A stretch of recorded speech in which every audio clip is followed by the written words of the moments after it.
Izinkumbi zabantu beziphelele emigwaqweni yonke yaseSoweto njengoba ubona bebephume ngobuningi babo imindeni ngemindeni bahlangana bezokhuluma bebonisana ngesimo esenzakalayo eNingizimu Afrika la kuseSoweto eJabulani njengoba ubona lezi inkumbi zisuke la eJabulani zaze zayofika eProtea mayisuka eProtea zabuya zaze zayophelela eJabulani ehostela.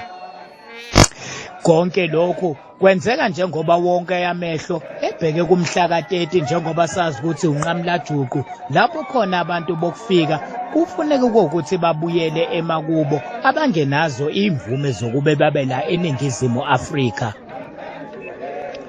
Ngingubongani Smeva Mabaso wezindaba zeDikida ngiseGoli eSoweto. Mzansi Ningizimu Afrika ngikubingelele njengoba ubona la emva kwami inkumbi zabantu iSoweto yonke igcwele abantu estradini baphume ngobuningi babo ngapha eceleni nginenkosazana akekho umuntu ongamazi njengoba umbona Nkosazana Debula into iqala kude kudala Operation Dudula sahamba isikhathi saze safika la kwiMartian Marsh. Niyaphila kodwa? Hayi saphila futhi siyaphila. Siyabona ukuthi ukhathele kufinza kusukela ekseni ni busy. Yes, no busy. Akusuki nje namhlanje ukumobilize abantu akaze kwaba into elula. But I'm glad today is a success. Phakathi kwesowethu uphumile. Futhi abantu bakhathele iyasho nje ukuthi abantu bakhathele. Uphuma kwabantu kusho khona ukuthi bakhathele. Usuku la namhlanje njengoba sibona abantu begcwele kangaka kungabe kwena kusho ukuthini lokho? La njengoba ngicela ukusho ukuthi futhi abantu bakhathele abantu bokufika abantu bokufika baqoqa into zabo manje bashiye la labo banganamaphepha abahambe nje impela bona labo banamaphepha sazoyenza i-audit ukucheck ukuthi njengoba bathi banamaphepha banawo yini vele kwamampela ngoba ifraud seyiningi manje bathi umphakathi waseSoweto iSouth Africa yonkane ayisukumi asibuseni nale pandemic esinayo le yabo because abantu bokufika bazosiqeda. Nikhamsile ukukhala kwenu kuhulumeni upresident ukuthi niyacela ukuthi ezwe ukukhala kwenu mawukuthi iyadlula usuku la kusasa lezikhalo benifaka nicela kupresident zingenzeki kungabe mhlambe khona ukuqhubeka mhlambe imarch sazoqhubeka uRenzobe seniyayekela thina uhulumeni kudala nje sakhohlwa uye ngoba yikho nje into entasenzela yona asifikanga la ngoba sithanda kuze simatch ayikho i-country ematcha every day ilwela into eyi-1 kodwa uhulumeni wakhona angaphenduli akupheli la namhlanje akupheli kusasa sazoqhubeka sasa abantu kuzomele bakokotela ama-next door neighbor wabo ukuthi hey isikhathi sishayile uma uqashisa i-foreigner aliphume kwerekwele ubuyele ekhaya sizodila ngabomastende-ke manje indaba yabomatshi izophela sizobe simatsha kodwa sizobe sisebenza futhi nasegrawundini because sesikhathele manje. Abantu baseNingizimu Afrika bakhala ngokuthi ugovernment ukhiphe imali engango-600 million ekuthenini abhekelele ezokuqapha njengoba kwiMartian makusasa kuwusuku olukhulu. Kungabe njengoba izakhamuzi zikhala zithi uhulumeni bekumele le mali kube uyithathile mhlampe wenza ezinye izinto edingwa abantu eNingizimu Afrika kungabe wena ngalokho uthini? Lokhu kuyachaza ukuthi uhulumeni akafuni ukudila ngale issue. Le 600 million ingabe uyithathile wayisebenzisela kuma-border gate ukusecure ama-border gate because yiyo inkinga enkulu esinayo.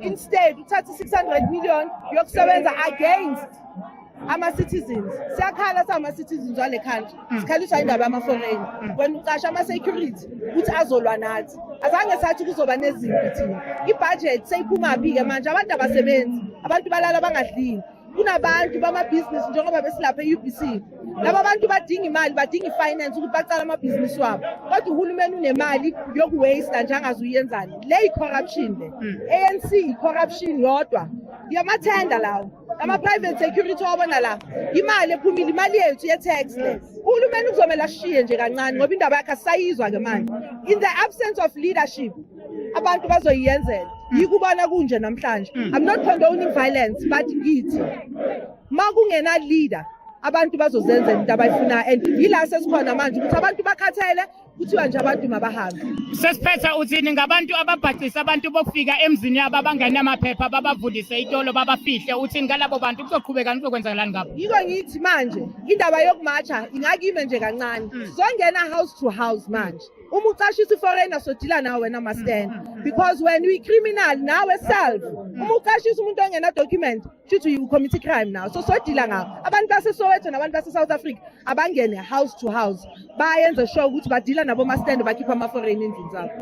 Usaphila usuku namhlanje kungabe lusho ukuthini kuwena njengoba sazi ukuthi lolu suku labekiwe uNqamlajuqu sefikile?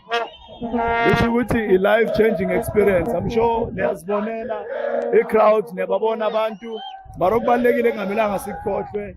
This is a peaceful protest where people are demonstrating ama dissatisfaction wabo and what has been happening in the country. So most importantly ukuthi amadoda insizwa obaba abathi the way nakhona ngathi sesanqunyelwa ukuthi kumele siphile impilo zethu kanjani. So namhlanje ngiyacabanga ukuthi igcwalisekile imbhalo yabangcwele. Nenza kanjani ukuavoida isimo sabantu abama opportunist ngoba siyazi ukuthi makwenzeka into ekanje kunabantu ababona ithuba ukuthi ayisekumele benze izinto zabe wrong? No, we are pushing very hard because before iqala lento kuba ne debrief la sihlala khona and then mele si-identify abahamba ngalabagada umzila nomngcele nabahamba ngapha nabahamba phambili nasemuva mele uhambe nomuntu omaziyo. Even abantu abathatha ithombe asabantu nje singabazi strangers. And then from lapho ke induna irresponsibility must approach a shop bayibona ukuthi ishop abantu bokufika bayogada la akumelanga kube ne problem akumelanga kube ne mistake. Ukusuka la sesiphetha nje niyophelela phi njengamanje? Siya e-police station manje sesiyoyivala la usizandile ayothula khona ke i-memorandum neyikhalo neyimfuno neyifiso zabantu. Remember, we are here as leaders. So as a leader, you are responsible also to make sure, because to make sure everything rises and falls on leaders. So this leadership is responsible to lead and usher these people right. And we must make sure that there are no casualties, no fatalities, so that the purpose it was successful. Okay, ndabandaba kunezinto uthola ukuthi zenzeke eNingizimu Afrika, uthola ukuthi kunezikhalo bizakhamuzi ezihamba zakhala ku government noma kuhulumeni ukuthi kunezinto ongayiboni kuhambe kube namamashi kuzo zonke indawo. Uhulumeni kube ngazuthi uyezwa kodwa ngakusasa ugcina ukuthi ungakwenzi lokho bizakhamuzi ezikhala ngakho. Nina njengoba nenza imarch and march mawukuthi uhulumeni akakuthathi lokho enikushoyo, ikuphi enizoqhubeka nikwenze? Uhulumeni uneminyaka ewu-32. Thina siqale lo mkhankaso 12 years ago. Singabantu abahlakaniphile nje thina kahle hle. Siyakwazi ukubona into ezokwenzeka manje nento engekuyenzeke manje.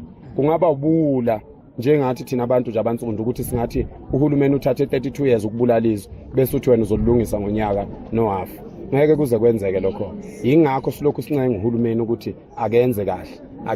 That's why we've been marching for so long, because we keep reminding him lungisa ndoda. Siyazi ukuthi kuyoze kulunge. Some leaders will grow conscious, bazovukelwa unembeza bese beyasilalela. We need to be patient, because yonke lento yokushisa nokumba imigwaqo nokuvala imigwaqo nanani ayisebenzi, ayikazi isebenze. Wonke lamaculo eniwaculayo epolitika kudala enithi akhululizwe yiwa sicindezelayo. Yingakho namhlanje sithi namhlanje khona thina ubani iyiphi inkunzi ekhona la. Yingakho namhlanje sithi khulumeni khuza abantu bakho ngoba thina sikalisele sabe igazi. We are giving a warning yokuthi thina njengoba senza kahle kanje, njengoba sithule senza ngokuthula kanje, hayi ukuthi sizehluleke. Awekho amaphoyisa angavimba thina. Awekho amaphoyisa angavimba insizwe eholwa yimi. Akekho umholi ongama endleleni yami mase ngithi abantu abenza ukuthi. Kodwa ngenxa ukuthi siyahlonipha, we want to prove that point ukuthi singakwazi ukulungisizwe ngokuthula, niyeke ukukhulumela phezulu mangabe nikhuluma, nikhulume kahle umuntu azezwe. Enganiziyeza insuku zokuvota. Uma engafuni ukulalela sizomjezisa phela. Kulokhu ke sizomjezisa. Abantu base South Africa kulokhu bazolisebenzisa ivoti kulokhu. Ngiyabonga.